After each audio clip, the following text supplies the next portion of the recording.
Chapter 7. The Path of Peace. The morning traffic into Assisi was heavy and crawled alongside us. I glanced at the occasional car, trying to gauge people's reactions to our signs. I saw many looks of confusion and plenty of double takes. A few drivers honked in support and occasionally waved or gave us the thumbs up. Those early shows of support encouraged me to keep carrying the signs, for now. We wound our way through the maze of narrow cobblestone roads that made up the medieval town of Assisi, searching for a convent that we had been directed to. We were warmly received there and given ample accommodations in what felt like a desolate place. Anticipating the magical in this city of peace, Alberto and I decided to stroll around and be open to it. The dark clouds, persistent rains, and closed storefronts made our surroundings feel more ominous than magical, but we persisted for several hours before finally concluded the magical was not to be found there that night. With little else to do in town, we resolved to leave early the next day. We were surprised to meet another guest the following morning at breakfast, and more so to discover that she spoke English. Our conversation with this American woman moved very quickly into the realm of the personal, where she revealed that she was at a crossroads in her life, trying to determine her next steps. Alberto and I spoke a great deal about our respective lives, the choices we've had to make, and the rewards and the fears of following our hearts along this path of peace. She thanked us for our candor, adding that she believed our meeting was providential and that it had helped her. "We are messengers," Alberto chirped once we had said our goodbyes to her and returned to our room.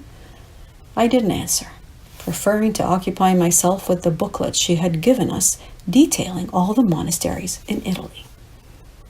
"Alberto, there are 50,000 liras here," I exclaimed. "That's almost $40. "I saw it when she gave us the book," Alberto replied. "Why didn't you say anything?" I accused. "Well, she obviously didn't want us to see it then," he replied cautiously. "But we don't need the money," I declared without thinking. Alberto gazed at me intently. "We can use it for emergencies," he suggested. "How much more am I supposed to concede?" I silently screamed. "First, calling on the church for help I don't need, now accepting money. I've gone from being an independent modern woman walking for peace to a poor pilgrim seeking refuge, all because of Alberto." I handed him the bills. "Okay, you keep it." We packed our bags in silence and left the convent, speaking only to agree to visit the tomb of St. Francis before leaving Assisi. It was awkward. We found the tomb under the main basilica. It took a moment for my eyes to adjust to the dim lighting, but the intimacy of the place immediately embraced me. Few decorations adorned the natural stone walls, and, as had occurred at the hermitage with Don Bernardino, the low domed ceilings made me feel as if I had stepped into a cave. It seemed the perfect setting for someone who spent so much time in them. Strangely, a part of me wanted to giggle. I had expected to feel solemn and respectful, and so was surprised by the happiness that swept through me. I felt the humility of St. Francis, a man who seemed to know his place in the universal order and who lived in harmony with it. Above all, sitting there, I felt peace. I pulled out a postcard that I had bought the day before, and that bore the words of the peace prayer of St. Francis. In a voice barely above a whisper, I mouthed the words, "Lord, make me an instrument of your peace. Where there is hatred, let me sow love. Where there is injury, pardon. Where there is doubt, faith. Where there is despair, hope. Where there is darkness, light. Where there is sadness, joy. O Divine Master, grant that I may not so much seek to be consoled as to console, to be understood as to understand, to be loved as to love. For it is in giving that we receive. It is in pardoning that we are pardoned.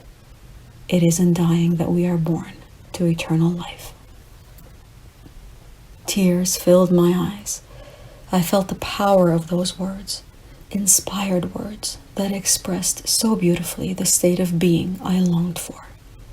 Words that with each breath swept away confusion and created space for this peace to blossom. Alberto and I took a secondary road out of Assisi, finding the main highway simply too dangerous for walking. A sign along the path declared that we were now on the Franciscan path of peace, the path that St. Francis used to get to Gubbio, site of the legend of the wolf. I was amazed by this coincidence, and as we walked this path, I asked Alberto about this legend. "Oh, it's probably one of the best-known stories of St. Francis," he explained. "Let me tell you, it had been a harsh winter, and Gubbio was being terrorized by a wolf that often attacked the townspeople. St. Francis found the wolf in the forest and told him that he understood that he was hungry, but that it was wrong to attack people, offering to have them feed him on the condition that the wolf agreed to never again attack any animal or human. It is said that when St. Francis held out his hand, the wolf bowed his head and placed his paw in the offered hand by St. Francis. Brother Wolf went on to live in Gubbio among the people. He never harmed a living thing and even protected the town when it needed it. The people grew to love the wolf and deeply mourned him when he died." "That's a really nice story," I remarked. "I especially love the message that it conveys," Alberto added. "Fear saw the wolf as a monster and kept the conflict alive. Love saw him as a brother in need and embraced him. Love is the greatest healer." I smiled at the almost childlike way that Alberto had of explaining things, and at the same time, the true profundity of his words. The trail that day was splendid, leading us along gently rolling hills and through forests, orchards, and olive groves, all lightly covered with snow. Despite the bone-chilling wind, a magical feeling pervaded the air that made walking almost effortless. It was a marvelous gift that I couldn't help but feel was given us by the saint himself. We continued the following day past Val Fabrica, towards a hermitage that we were told was in the area. The day was long and the road lonely. I began to wonder if we were lost when once again we fortuitously came upon the Franciscan path of peace. Crunchy leaves replaced hard asphalt, the sounds of nature that of modernity. The setting sun cast a warm glow on the few leaves that were brave enough to weather the winter cold.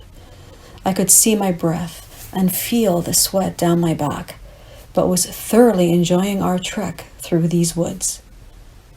But we finally saw it. A lovely stone building perched atop a simple plain, with the surrounding hills and the fiery vestiges of the setting sun as its backdrop. We excitedly approached and knocked on the front door. An austere-looking man, dressed in black hooded robes, peered suspiciously at us. In the descending darkness, he looked downright menacing. I put on a smile, hoping that my face didn't betray my nervousness, and began to explain our needs. "Are you Catholics?" he demanded. "Well, I was baptized in the Greek Orthodox Church," I stammered. "I was raised in a Catholic family," Alberto responded amiably. "Today, however, I have an open viewpoint and believe that all paths and all religions lead to one God." "Yes, one God, but there is only one Jesus Christ," he retorted indignantly. I shot Alberto a cautionary glance, knowing that in the balance of his answer hung our fate for the night and whether or not we would be sleeping outside. Alberto smiled indulgently and in a conciliatory tone responded, "Yes, there is." The priest's gaze barely softened at this response, and I wondered if he even heard that we were walking for peace. He marched past us, indicating for us to follow him to a beautifully renovated stone building near the hermitage. He opened the front door and turned on the lights.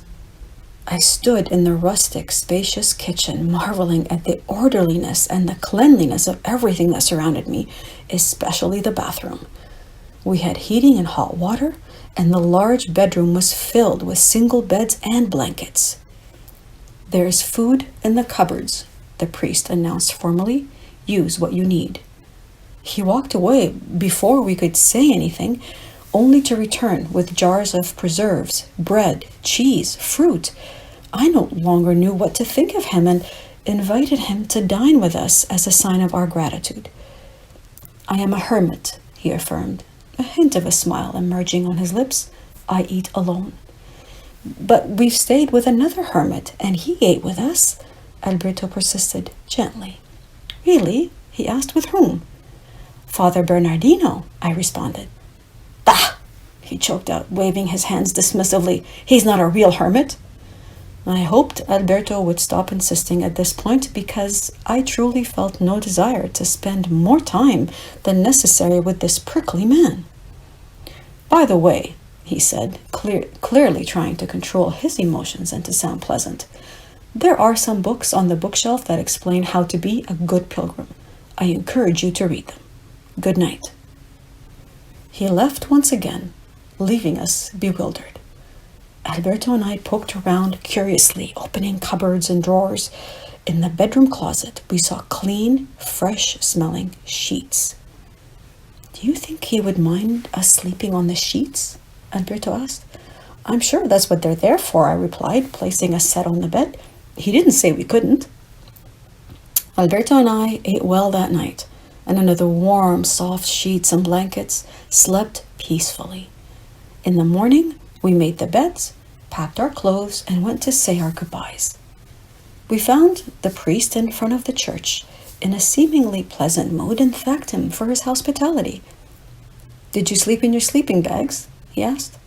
We explained that we had showered and left the used sheets all folded on a chair. He shook his head angrily, his pursed lips and hard face showing his displeasure. He rushed to the gate, opened it, and stood aside like a sentry. I walked past him, grumbling a thank you. Alberto stopped in front of him and held out his hand. "Thank you again for your hospitality," Alberto said with more warmth and humanity than I could possibly muster at that moment. It was barely perceptible, but the hermit's face softened. He returned Alberto's gaze and momentarily held it. His lips parted in a faint smile, and he reached for Alberto's hand. "You are welcome," he replied gently. "I'm amazed at how nicely you treated him," I remarked once out of earshot. "I've known many people like him," Alberto replied pensively. "People who are trapped in their ideas of right and wrong, of how things should be.